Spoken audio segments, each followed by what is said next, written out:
everybody. Good morning, and welcome to another podcast show with me, Monique Burnett, and And Aurora. yay! Yeah, we're trading roles today. Monique's going to interview me, practice for next month when I'm not going to be here. She's going to have some Yeah, guests. this is good. Now I might be a little nervous here, but I'm just going to go with it. Oh, go for So it. today's show, we are going to be featuring Aurora and her some of her amazing Yay! extraterrestrial artwork that she does, and she's going to give some little backstories on it.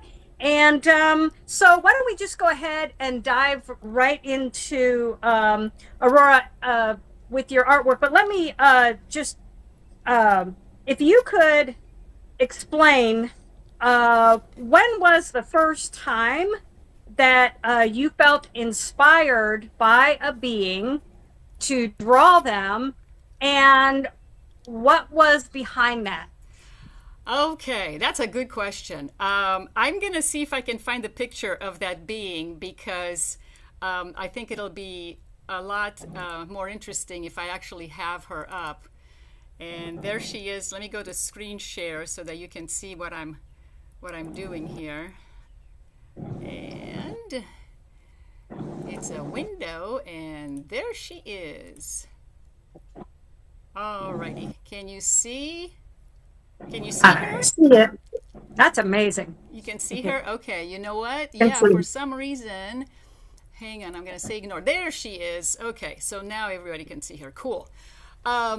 So I was at a friend. Now, let me just start with until about 2 years ago, all I could draw was stick figures.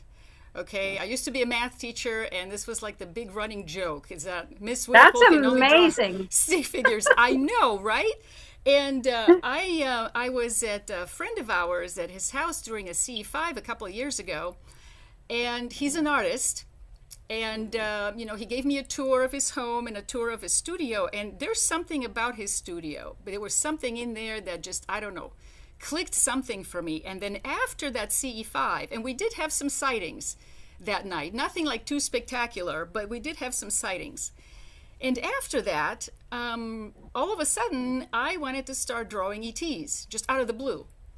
Do And you go ahead, what? do you think that, not to interrupt you, but Oh, no, no, no, this go is ahead. really, do you think that when you went into that art studio, that perhaps that being or whatever tweaked something in the creative side of your mind that opened up that gift that you already had but didn't know it? Because let me tell you what, I've Yeah. had all my experiences with ETs and stuff, and I cannot draw. I mean, my drawings are so bad. My daughter put one up that I did because, and everybody had a good laugh at it because I could not. I tried to draw crocodiles and that, and they came out looking like eels. And I'm just a horrible Well, artist. what I found is that it's not so much how good the drawing is, but if you spend time and you invest, your intent and your emotional energy into drawing an ET or whatever, a guide or whoever you're inspired to draw, that actually strengthens your connection with that being. Because Nice. what started happening with me is like this is the first one that I drew. Her name is Ava, and she's an Arcturian teacher. Nice. When I went to my meditation center that I normally go to every summer, there was this one instance where I felt like I was getting a download, like massive download of symbols. And when I came home from that, some weird things began to happen. I started to remember how to use my telekinesis skills. And I'm going to Nice. show you a Wow. picture. Yeah, let me just divert a little bit so I can show you what I'm talking about. That's Hang on. pretty I know amazing. I have this one up. Bear with me for 1 second here. Here we go. You know what? I think I need to stop presenting so that way you can see what I'm doing too, because I can see it on my screen if I bring it up, but you can't see it, and then Right. you're not really sure what we're talking about. So And let's can you me explain to see. the audience who don't know what is telekinesis? Telekinesis is when you can move things with your mind. Wow. Um, Like on Stranger Things. yeah. So this is my little setup. You can see it's got like a little piece of aluminum foil there. It's on a pin, just a regular pin, and the base is just foam to hold it up. And so after I had this download at the meditation center, I am now able to move, to spin that little spinner on top of the pin just by looking at it. And it's pretty freaky. That's pretty neat. That's pretty cool, actually. I know. I made a video actually of me doing that, but it moves pretty slow. I've been getting a little better since then. But in any case, what I realized was that these telekinesis abilities were not meant to be like a parlor trick. Okay, these were actually meant for healing. And so this Arcturian teacher showed up, Ava, Nice. the one that I had the picture of up here just a minute ago. And she was the one who actually taught me how to use my telekinesis skills to basically move energy. Fantastic. For That's healing. mind blowing. And yeah, it was an amazing experience because it was like the two of us sort of like our core just matched up and became in sync. And she taught me how to move my body. It's not like she took over my body, but we were in sync, and I allowed her to move my hands and basically show me how to do things. And after a while of doing that, I've been practicing on my family. Like, I did my mom, and then I did you at the C5 a couple of weeks ago or whenever that was. And it provides, a temporary relief. But I was never able to do that before. So, that was a little interesting. Amazing. But anyway, That's really mind blowing. yeah, you know what? If I really stop and think about where I was 5 years ago and where I am now, as far as the things that I've remembered to do, because I think all of us know how to do all of this. It's just a matter of remembering how to do it. Yeah, it is pretty spectacular. But this was my very first ET that I drew. And that's how it came to be. It was after a C5 at my friend's house. All of a sudden, it's like, whoa, I got to start doing this. And it's interesting to see how my portraits have, evolved over time as I've gotten a little better. Your portraits are amazing. Yeah, so that's Ava. Nice. She's beautiful. Yeah, I think she's pretty cool. You can tell her I said that. I will. I haven't seen her lately because it's like she was teaching me stuff. And then at one point she said, well, you're going to do this on your own. You don't need, after a while, you're not going to need me anymore. And sure enough, she was gone. And I haven't heard from her since. So, well, if you ever hear from her again, you tell her I said she was beautiful. Oh, I sure will. I sure will.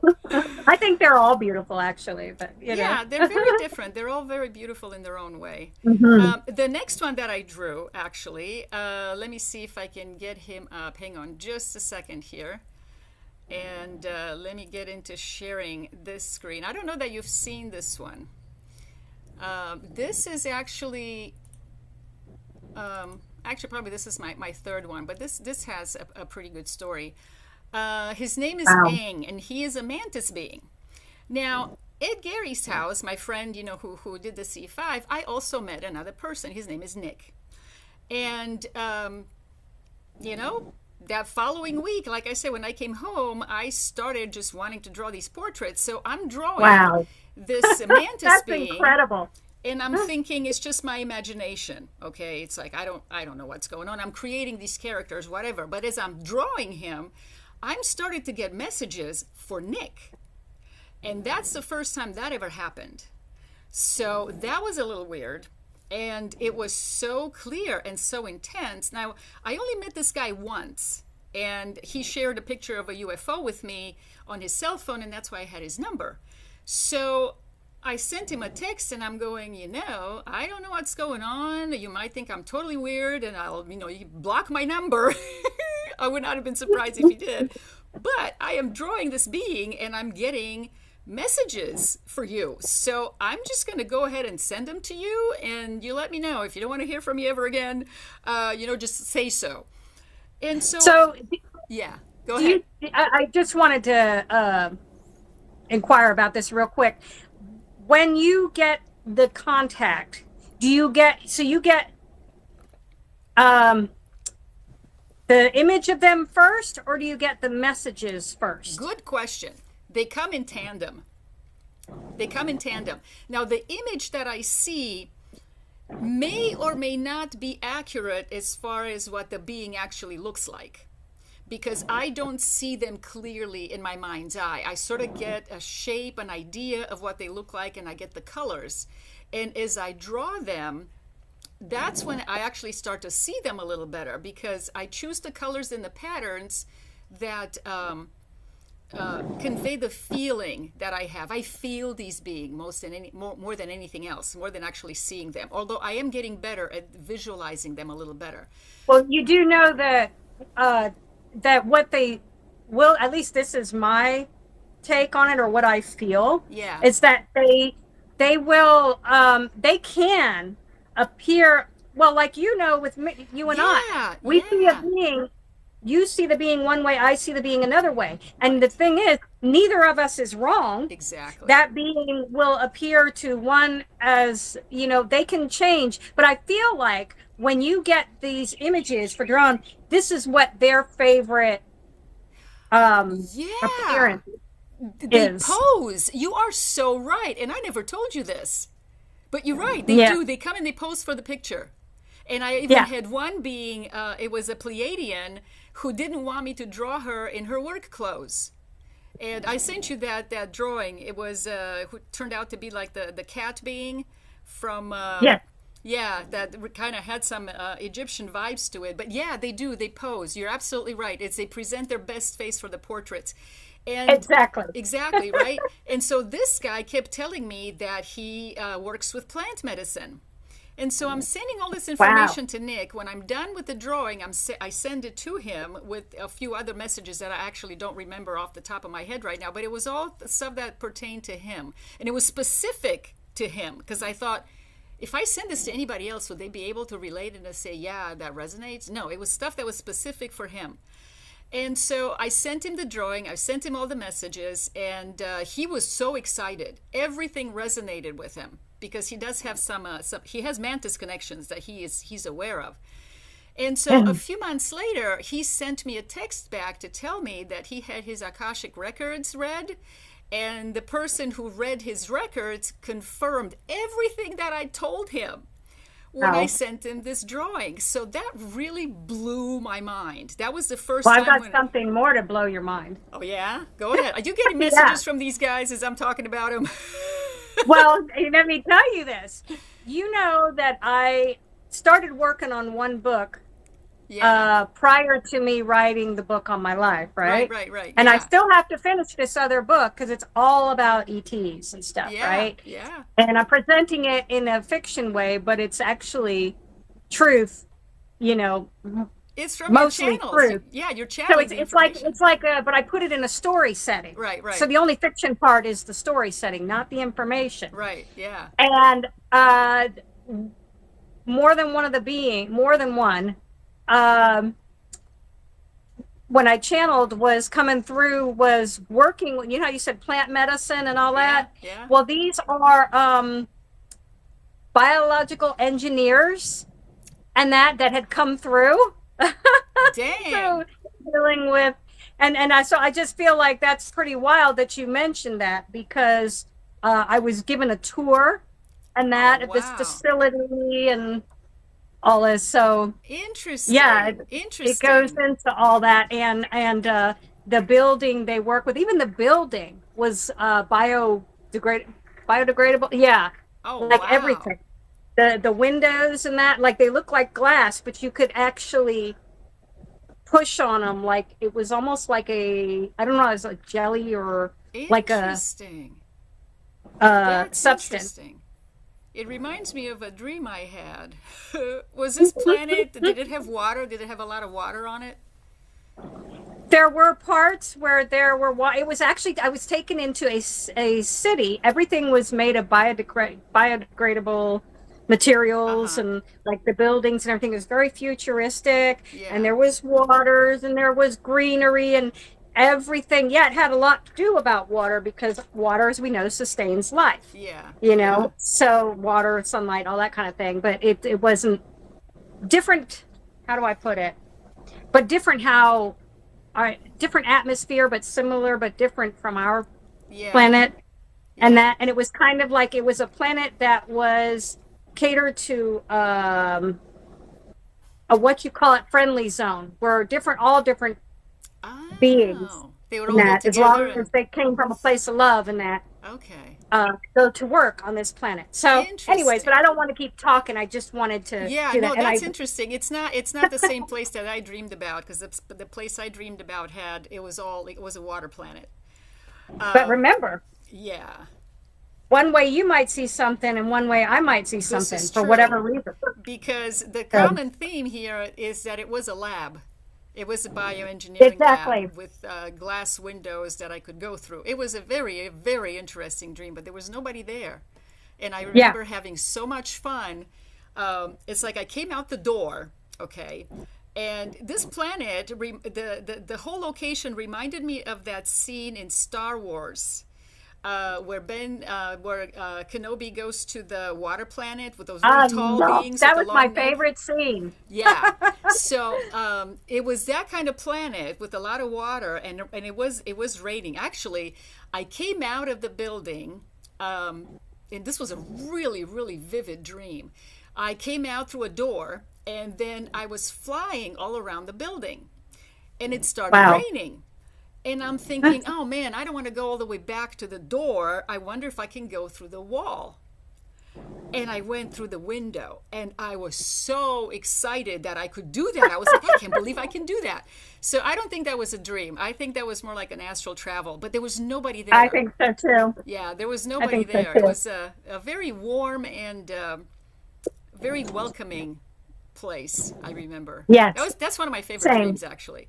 The other thing that I know is other people who have seen this drawing have related to this being because they say Wow. that, like during ayahuasca or DMT experiences, a lot of people say that they see mantis beings, which Wow. is Yep. interesting. So, That's true. I've heard that from other people. yeah, that's why that this whole psychedelic thing all around him is, that's what that's supposed to be. So he looks kind of stoned. A lot of people say he looks I stoned. love it.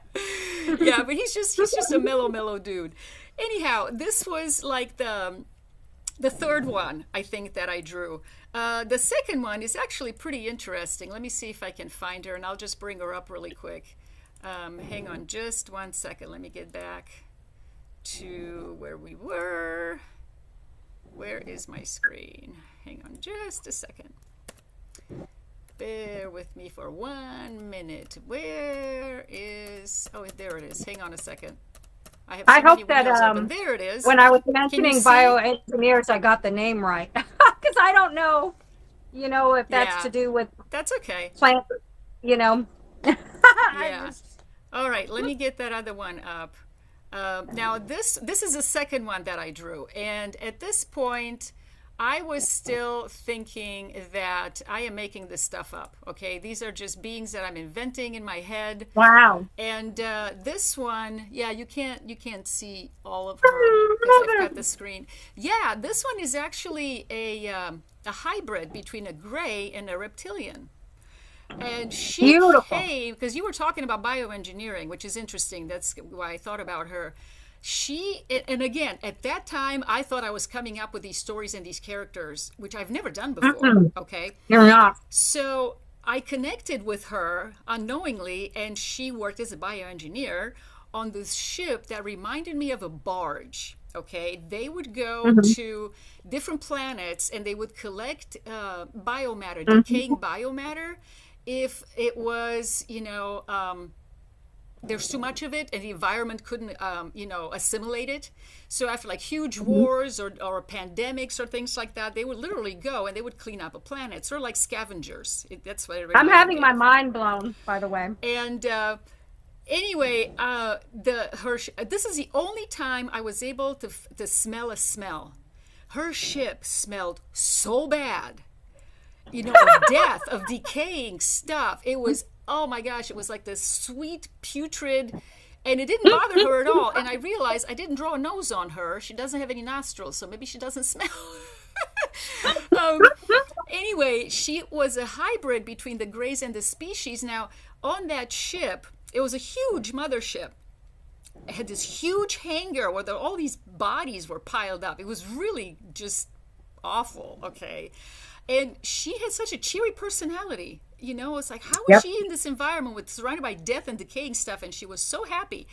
But most of the beings on that ship were these reptilians that were her species. They're saurian type reptilians, not like the dinosaurs, not like the Draco. They have their hips are different. They're more like the little lizards that we see on Earth, but they were walking on their hind legs, with kind of like a more pointy snout. I tried to draw that on her, but hers wasn't as pointy as theirs.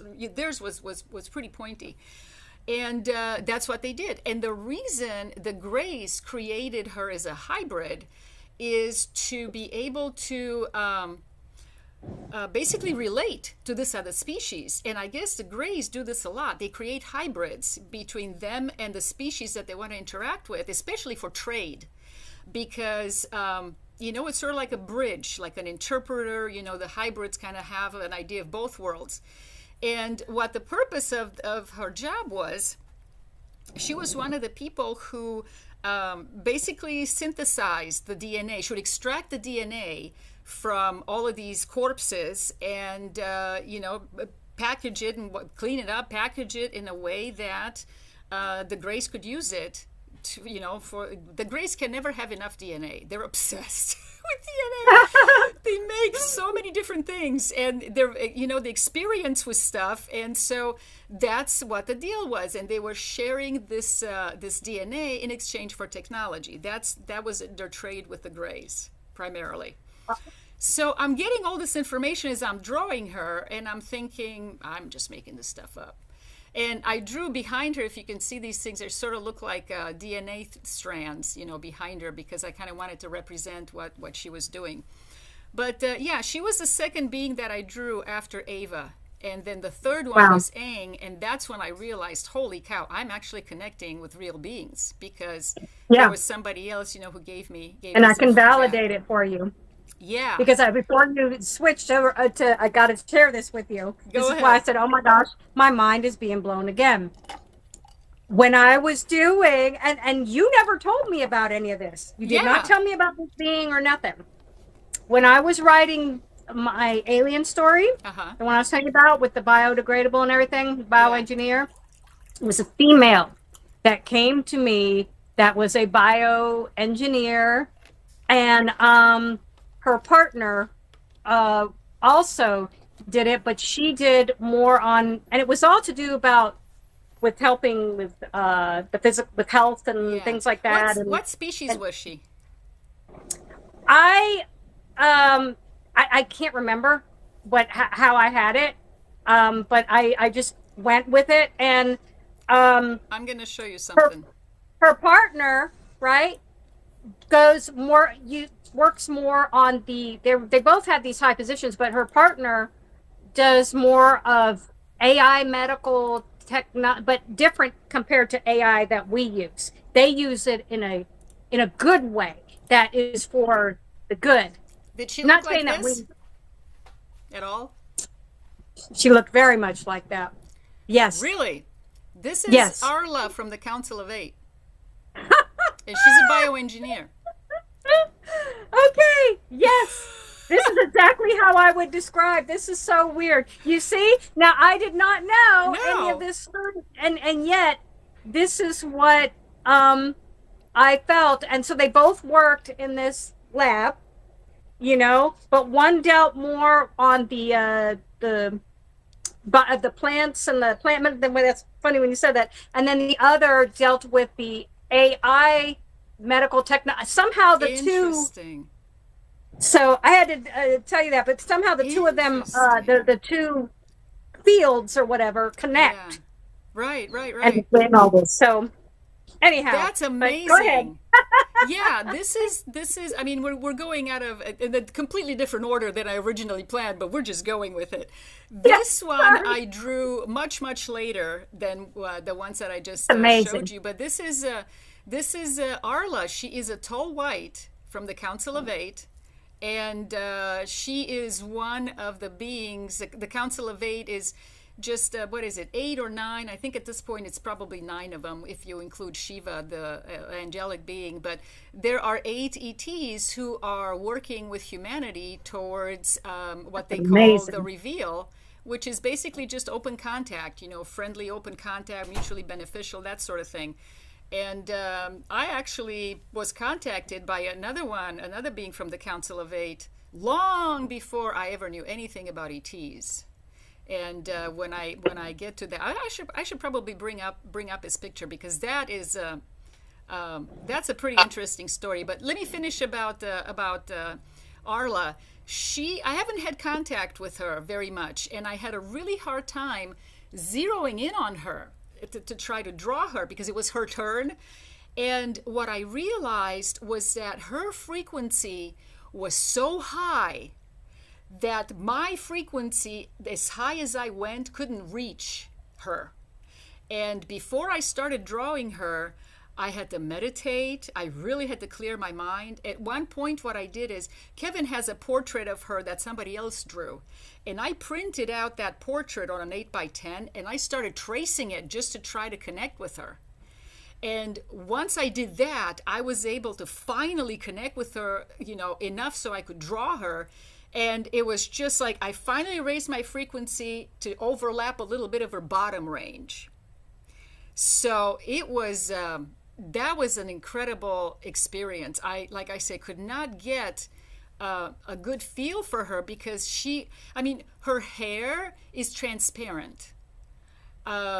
She's got like this very ethereal thing about her. That's And the feeling I felt. Yes. yeah, and she's very beautiful. And all of these little squiggles that I have in the background are, if you zoom in on them, some people have said they look like light language. I wanted to make it look sort of organic, like cells and little things. But it's a very, very detailed picture, probably one of my most detailed ones. So yeah, this is Arla from the Council of Eight. Like I said, I don't know And that I much about can't her. get over it.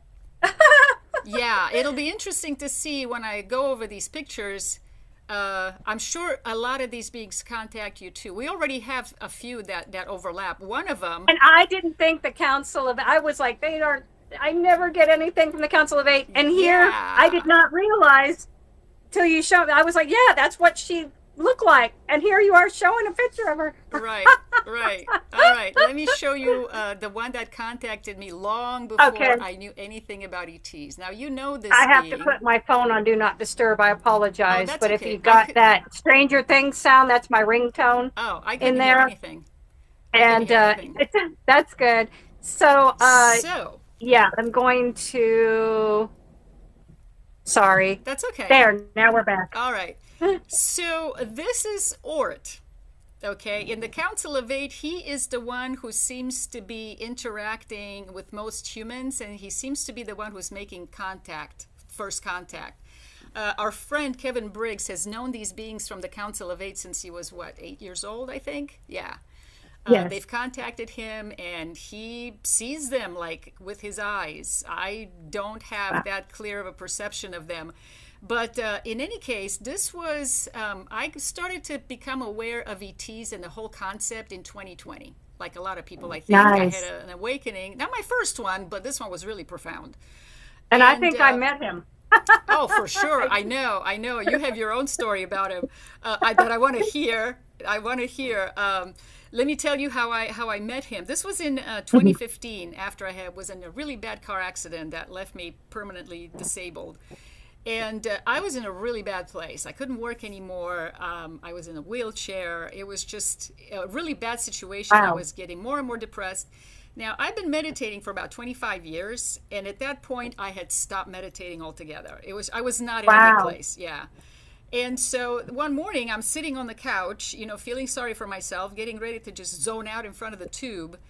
And I'm getting this nudge, you should really go meditate. You should really go meditate. Go in your little meditation room. And I'm like, no, I don't feel like getting up. But it was so insistent that I finally got up and I went in my little meditation room, which is just like a storage closet under the stairs. There's like a little room under there that you could use for storage. Well, I emptied it out and I made my meditation room in there. Anyway, as soon as I sat down on my cushion and I closed my eyes, it was unbelievable. I felt this infusion that came from the top all over me and through my body of unconditional love. It was so intense. I started crying. Yes. And it was undeniable to me that there was a being there. I was afraid to open my eyes. So I kept my eyes shut. I was afraid of what I might see, and also I was afraid that it would go away because it felt so good. I mean, it's amazing, isn't it? Oh my goodness, I was so miserable, and this love and compassion was, if you have ever been really cold, you come outside from playing in the snow or whatever, and you're really cold, and you get in a warm shower, and you just feel like, oh, this is wonderful. Okay, that's how it felt. And then telepathically, he told me, and he used these words. He said, this is not a punishment. This is not a punishment. He said it twice. And what I thought was interesting was that how did he know that I was going there with it? Because I felt like I was being punished. The universe was punishing me. I don't know for what, but that's why I was in so much pain and I was so miserable. And then he said something else that most of the message was telepathic, but he did use two words. He said something along the lines of the guy in charge or the big guy. He didn't use words for that, but he gave this impression of somebody who was in charge of a group that I was a part of.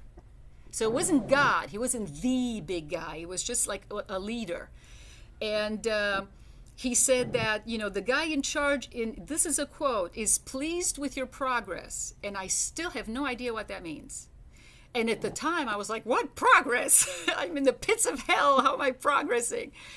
Anyway, and so after he said that, he did the whole shower of love again. That was just, I wish he never left. It was just so amazing to finally feel something good in my body after being in so much pain. And then he left.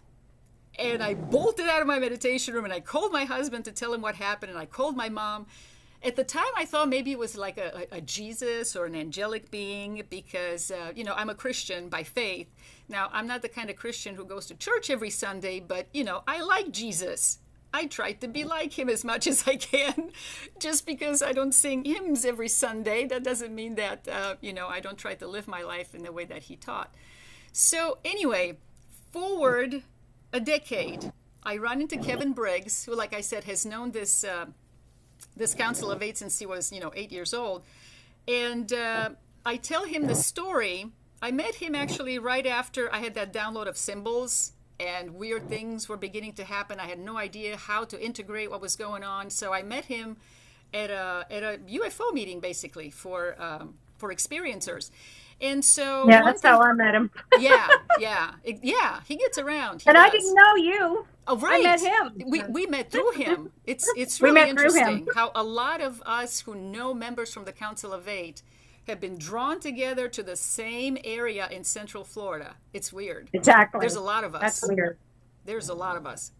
10, if I count everybody, at least. In any case, I eventually told him the story about my experiences. Once he told me about the Council of Eight, I watched some interviews that he did. I'm like, wait a minute. This resonates with me, this Council of Eight, this Ort guy. And so I told him my experience that I just told you, and he said, oh, that was Ort. And he was referring to Ra. And I was like, whoa, really?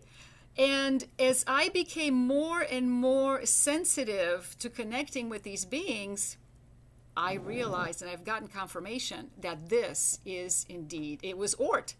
Now, Ort's here, and my radio said yes. I'll have to tell you about my radios here after I finish with Ort, because this is really cool.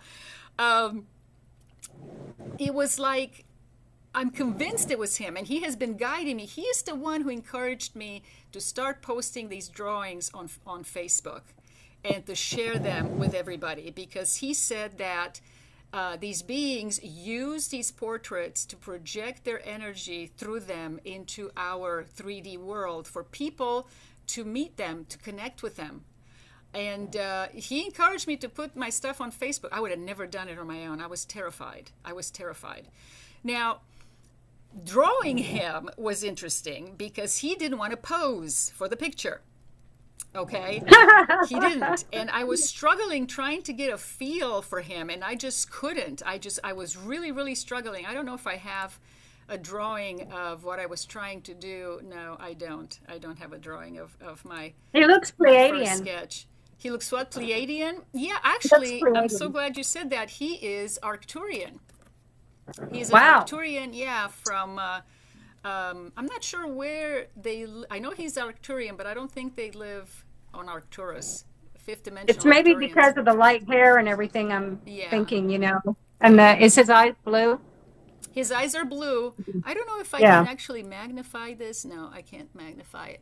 Yeah, But I think anyway, yeah, they are. I wasn't sure because I've got the phone at a distance yeah, here. yeah, his eyes are blue, and I was trying to draw him, and he wouldn't sit still. And he was telling me, go on YouTube and learn how to draw realistic faces. Because what I wanted to draw, I wanted to communicate his compassion. I wanted to draw what I felt when he came to me in my meditation room. I wanted to, his unbelievable compassion. He was so handsome. And so I'm like, no, I'm not going to go on YouTube. I don't want to start drawing like somebody else's style. But in Right. reality, I was nervous because you remember I was drawing stick figures until a couple of months before that. I And cannot so believe that to this. I cannot believe I drew this. Mind I blowing. cannot believe it. After I watched the videos, I learned a few things. And so I applied what I learned, but I had to change the proportions because his face was much longer and just everything about it I changed. And the eyes, I cannot believe the eyes. They came out so good. And if you see in my notebook where I drew the original, I'm telling you, you open the page, you open my notebook to that page, and it's like, woof, you can feel him. And I have had people flip through my notebook, with my drawings, and have gotten to this image and have cried, just like I did when I first met him. So That's something that speaks yeah, volume. yeah. So, this is not exactly his physical appearance because other people have seen him in the physical. His hair is wavier. That's basically what they said. His face is indeed long like this, but his hair is wavier, and it sort of is more around his face, not the way that I pulled it back. But in any case, yeah, this is Ort, and he's been hanging around. Now, you tell us your experience with Ort when you said that you met him, and then I'll bring in the radios because I keep referring to them, and I'm sure people want to know what that's all about. Okay, well, I'll try to make it quick because, this show is more about what you're doing, so I don't We'll want to. get through however many we get through is fine. Okay, so what happened was I had gone through a terrible. I was almost murdered. Yeah. A very violent assault had happened to me, and I went through a depression. A Yeah, deep no depression. kidding. And that, like, I think you had good especially, cause. when you're almost murdered, that kind of Yeah. would affect you that way. So, my family and I, we had gone to the beach, and I was by myself down at the beach, and I was watching the ocean, but I was watching these couples, and they're happy and everything. And I remembered looking at them and sending out my thoughts and saying, I felt a bit, how do I put it?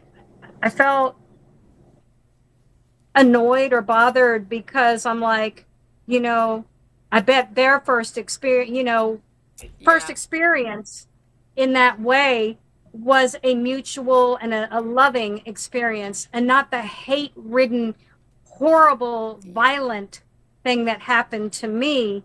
And that my first time had to be out of violence. And it really just brought tears. It made me feel so hurt.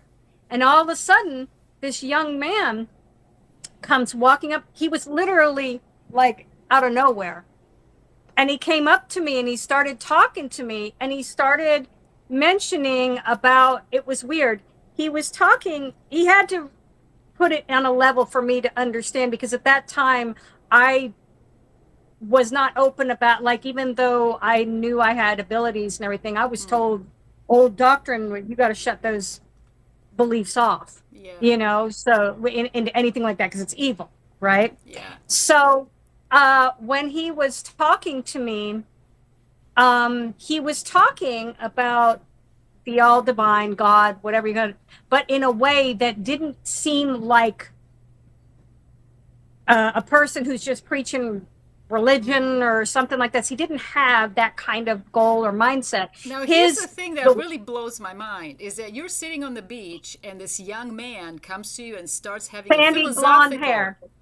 with blonde, long blonde Yeah, hair. Yeah, that's yeah. It Art was has kind of. blonde hair. It wasn't super short, but it was kind of like you say, and it was kind of. It was wavy, and that. Sounds like Ort. It really Yeah, does. and the way he was talking of God, the all divine, whatever, however you want to call him, was to me more on a spiritual, otherworldly kind of, not this Ah, kind that, you know, we hear about the man floating in the clouds with the, you know, yeah, yeah, the yeah. bearded man with it. That's not the view I had when talking. And I really thought at the time, because he was just so loving, this, it just, Yeah. this beautiful love came off of him, and it was so heartfelt that I was at the time crushing on him, Well, you know, yeah. and he was flattered. I could, he was like, you know, letting me know, but in a very nice way, never in a way to make you feel stupid or hurt or whatever. That while he was flattered in that, that's not, you know, He wasn't he picking just, up on you. yeah, yeah, he wasn't Yeah. like, it wasn't a hit on kind of deal, which, you know, but I was still crushing on him, and he was flattered by that and that. But at the time, it was so weird. And I remember we said goodbye, and then he started to walk away, and then I looked back at the ocean, and I looked back, gone, disappeared, not there. It And was when you're nowhere, at the and I thought he was beach, an angel. when You you're at the know? beach, you can see pretty far and wide. Yeah, So if because there's he was nothing. walking away, you'd still be seeing him walk away, but he disappeared altogether. Exactly. Yeah. So that's my story on him, and I just Yeah, yeah, no, it's you know, for sure. To be honest with you, I really think that was him. That really, really yeah. resonates with me. And my radios are going off. So these radios, Wow. okay, I have 4 of them. These are just, you can see them. They're two-way radios, okay, and all 4 of them are set to the same frequency. And I learned about this again from my friend who holds the C5s. He has 3 radios, and when we do our C5s, he gets like these clicks on his radio that are not static. And the other thing that's really interesting is his radios are also set on the same frequency. So if there was anybody coming through, all 3 radios would light up because they're all on the same frequency. But only one lights up at a time. And when 2 of them light up, they don't have the same sounds coming out of them. It's really Wow. strange. Yeah, it's really strange. And so my husband and I saw that. It was like, holy cow, this is so cool. Gary says that those are his ET friends talking with him. And so my husband and I, on the way home that night, got on Amazon and we bought 4 of these. So I have 4 of them that are all set to the same frequency. Now, this is not Gary's frequency. Gary's frequency doesn't work at my house. I get static from whatever is around here. So I have my own frequency, and that in and of itself is a story. But anyway, I have these on all day long. And I have them next to me whenever we're doing our show, whenever I invite, you know, our ET families and friends, you know, for anything that they want to contribute. I keep an eye on these radios, and, you know, they light up. Now, number 4, because they have little numbers on them. This one's number 4. It's got 4 dots on it. This one lights up more often than the other ones. And the first time we bought this set of radios, number 4 was really chatty, so we figured it's got to be broken. So we sent it back, and we got another one. And the one that we got back is a different one that has the same exact behavior.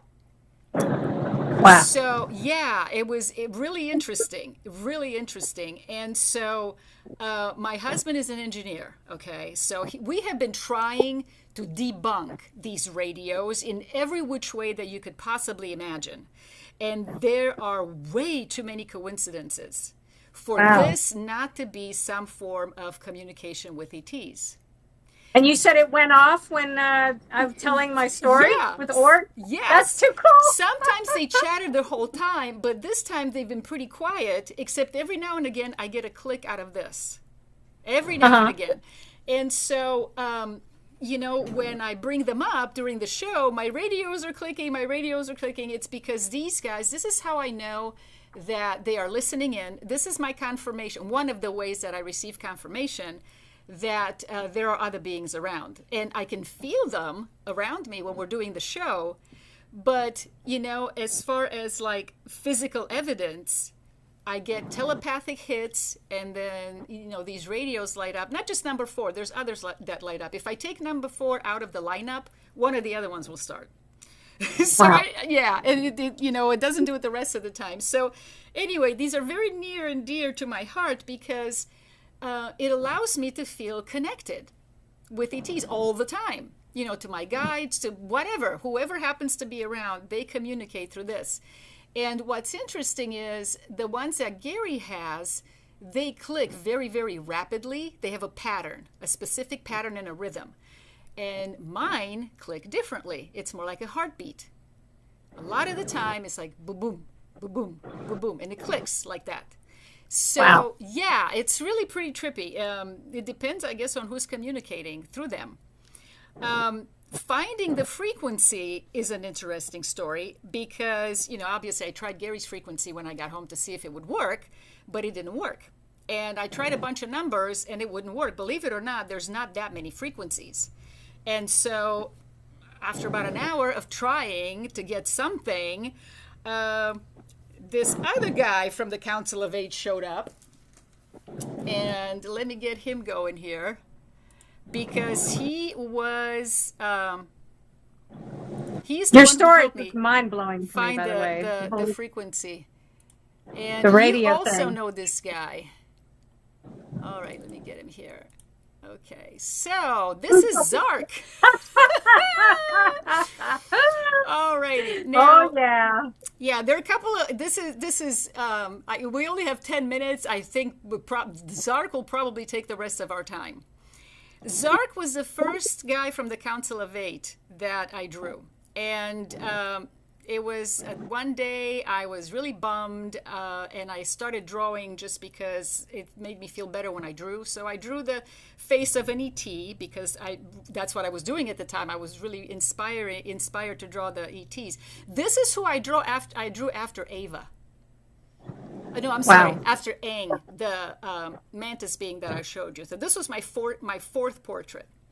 Anyway, I'm sitting there and I'm drawing this head of an ET, and all of a sudden I'm drawing the sunglasses, and I'm looking at them going, that doesn't make any sense. So I go to erase them. And in my head, all of a sudden, no, don't erase them. They make me look cool. I'm going, okay. I didn't know who that was, but this being, once I tuned into him, he totally cheered me up. Because Zark, unlike other Greys, he has an amazing sense of humor. He does. He is just funny. He's, even if he doesn't say anything, he's funny. He just makes me laugh. And so he really cheered me up. After the sunglasses, I saw this beanie hat that's on his head, okay, with the little spinning propeller. And his head is really big, and the hat was a lot smaller than his head was big, because, they have big heads. And it just cracked me up. So I started, I drew him. The light bulb in his hand is a message for us to lighten up. Should not take ourselves so seriously. Probably more directed to me at the time, because I was really just, probably taking things way too seriously. And then all of this energy that's just coming off of him because he feels so vibrant. The mom tattoo was someone else's idea, but he loved it. Zark did. He approved of that. And the bracelet, he wanted the bracelet. You can see the little bracelet on the arm that's holding up the light bulb. His boho bracelet. He asked for that. And then the equation that's on his chest, that is an equation that the Council of Eight gave to Kevin that has to do with the process of creation using consciousness. And so Zark is a mathematician. So I figured he should wear a t-shirt with some math thing across the chest. So that's why that's there. He is a propulsion system engineer. So for him to have a sense of humor like he does, he really is, he really just makes me laugh. Anyway, back to this radio. So like I said, I'm trying to find numbers that'll work with this. And Zark shows up and says, I had a bunch of 12-sided dice. And he said, just roll the dice. Roll the dice once, take those numbers and put them in your frequency, in your radio. And I did. I rolled the dice once. I put them in whatever order seemed right to me. And then I click on it and I say, hello, is Zark there? And I let go. And Zark comes through with the clicks. Now, it was completely silent after that moment, okay? So I was like, holy cow. And from that moment on, I tried to debunk it. I looked for other frequencies. I could never come across another frequency. This was the only one that's worked for me. So, he was, essential in my getting these radios going because I had no idea where to start. And this is, again, it's confirmation. I mean, I was working on finding a right frequency for over an hour. And then the first one I put in works and I'm getting confirmation. I mean, it really blew my mind. It really, really, really blew my mind. There's another thing that Zark does that I want to share with you. And it goes back to that little thing that I had under the glass jar. Now, I have tried to move this thing, and I'm gonna bring it up here again. I have tried to, this one's a good one. I have tried to move this thing, the little spinning thing, without being near it, by thinking about it, and I can't do it. Okay, I cannot do it. It has never worked for me, so it's interesting that all of a sudden, I started to notice that it was moved. And wow. I started putting, you see this little arrow here? It's just on a piece of tape. And I lined it up with the aluminum foil, so they're lined up. And every now and again, I see it, and it moved. And so the interesting thing is it moves when I'm not home. In fact, there was this one time I was driving my son to school, and while I'm driving him to school, there's nobody home. My husband's at work. I'm in the car with my son. All of a sudden, I'm thinking about this thing in my car. And when I come home, it moved. This is actually the first picture that I took of it. Wow. That's pretty amazing. And once it starts moving, it happens for several days in a row. It's really, really bizarre. And I was wondering who that was. Okay. Let me show you another picture because I really, really got into this. And my husband suggested, hang on a second, let me share again. The one where we put candy bars by it. I had heard from Sue Walker. She channels these ETs called the Ponti, and she leaves chocolate out for them because they like chocolate. So you see how it's lined up with the arrow, and then we put 2 chocolate bars on either side to see which one they like better.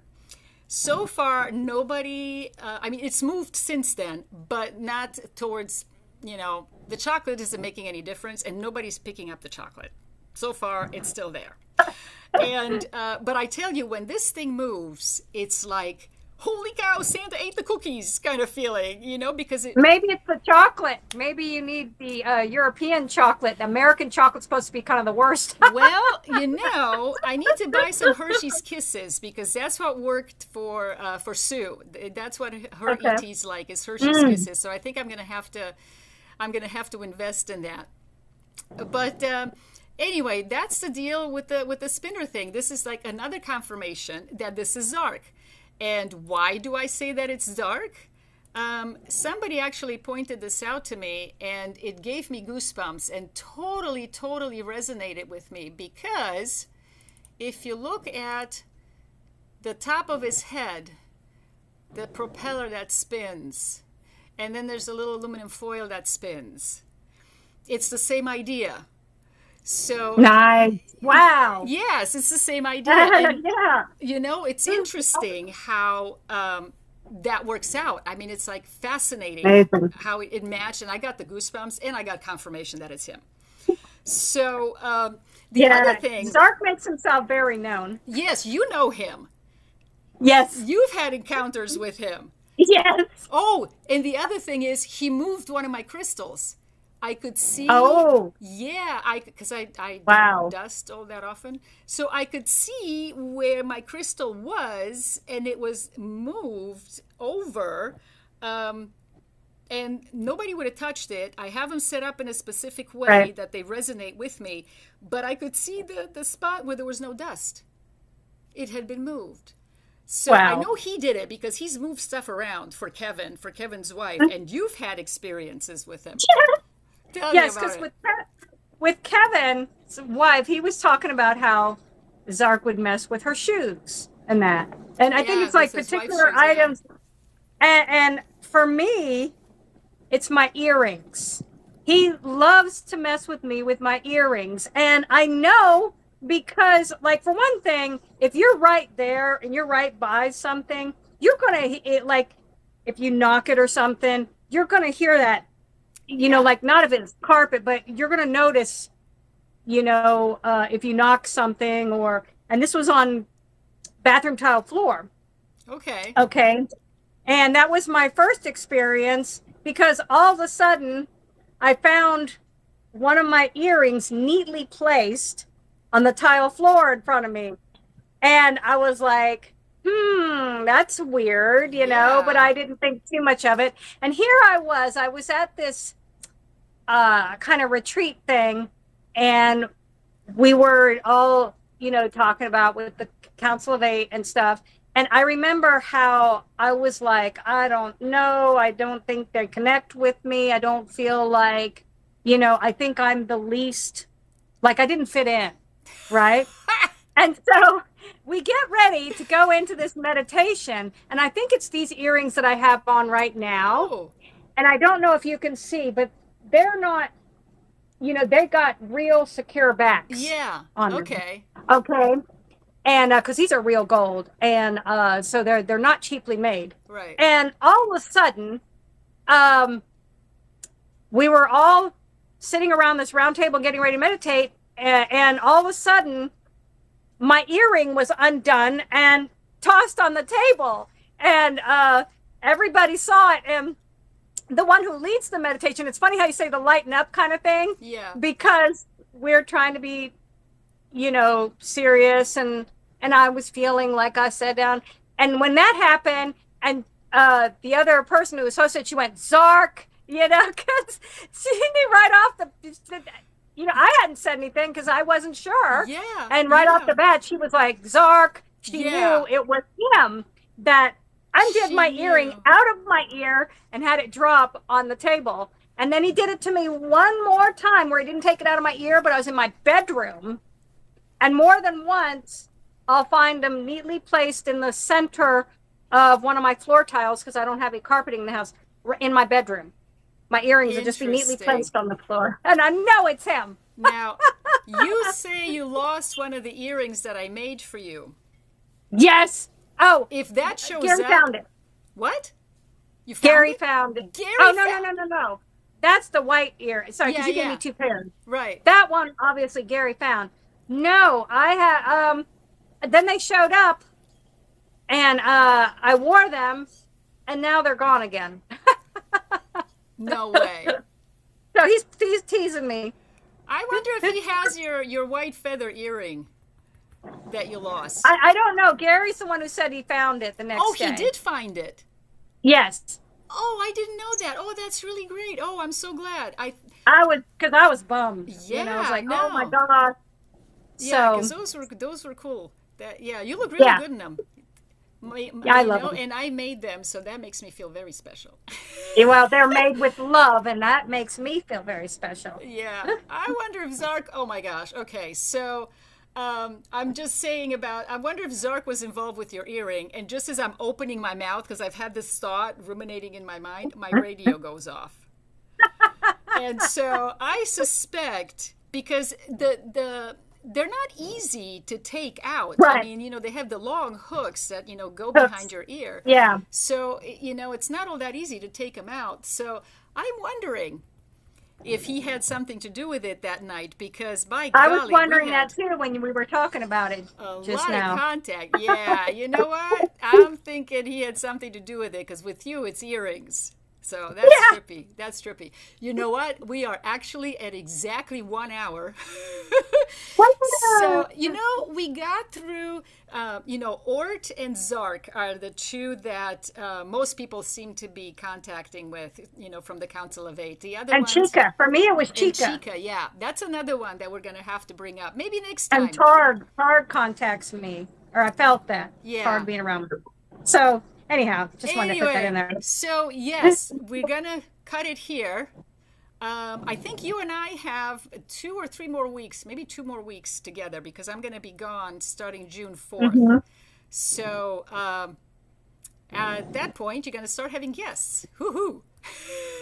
Yeah, I am. One of them being my other half, who's okay. People don't get nervous when I talk about it, because we're not going to talk in a dark, in a dark way or anything. But we're going to discuss the jinn, and the jinns are not always bad.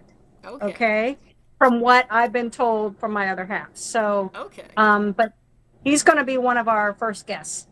Cool. I can't wait to see it. But I'll be here next week. So maybe we can go through the rest of the Council of Eight next week, because you also have experiences. It's not just me presenting. You also have a lot of experiences with them. And I think that would be really cool to talk about, because I don't know of any other beings aside from the Council of Eight who have contacted other people that we all know.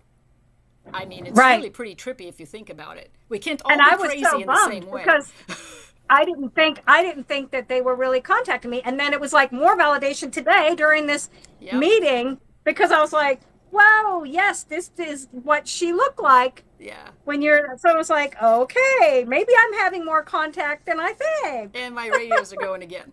So, on that note, I think we should say goodbye, because we don't want to keep going on. And we will see you guys next week, right? That's right. Bye, everybody. Bye. Bye.